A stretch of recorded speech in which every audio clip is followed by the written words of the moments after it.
Sahabatku Tardi Georgia, inilah penampakan jalan Medan menuju ke Brastagi.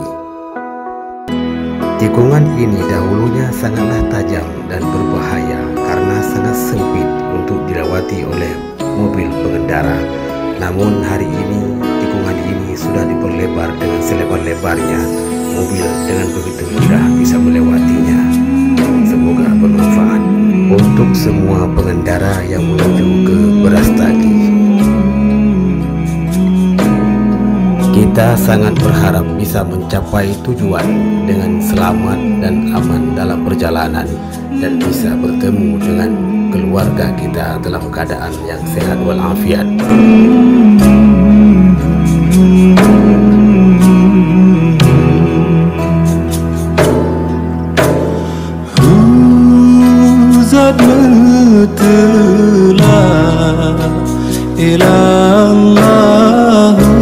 Allah zadutlah Ruhul Qudus Ra'aluyi batin lahi Allah zatullah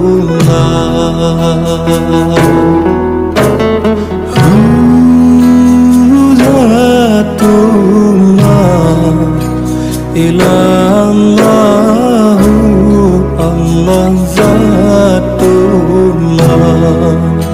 lahi mahmud panjang pikir tadzikir la ilaha illallah.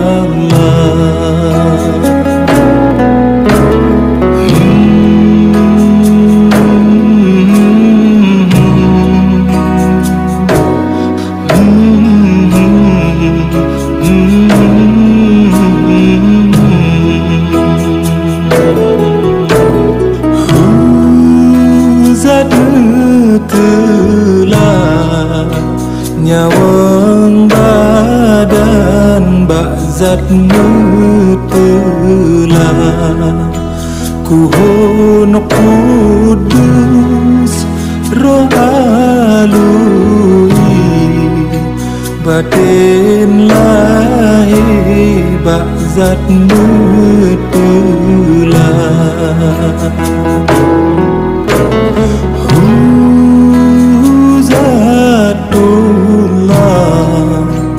ilallahu Allah zatullah lahi mahmud panjang pikir tadzikir la ilaha illallah.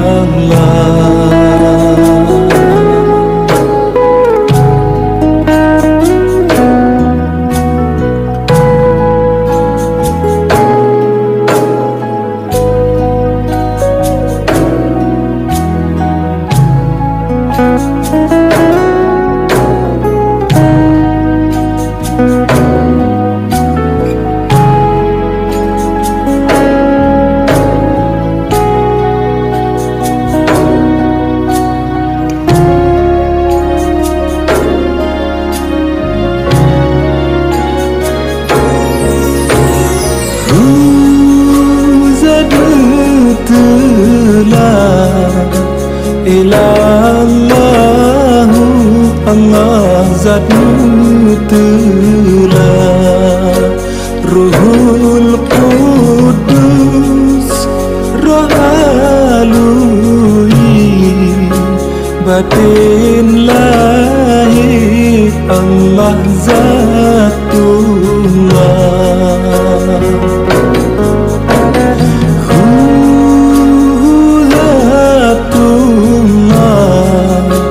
ilallahu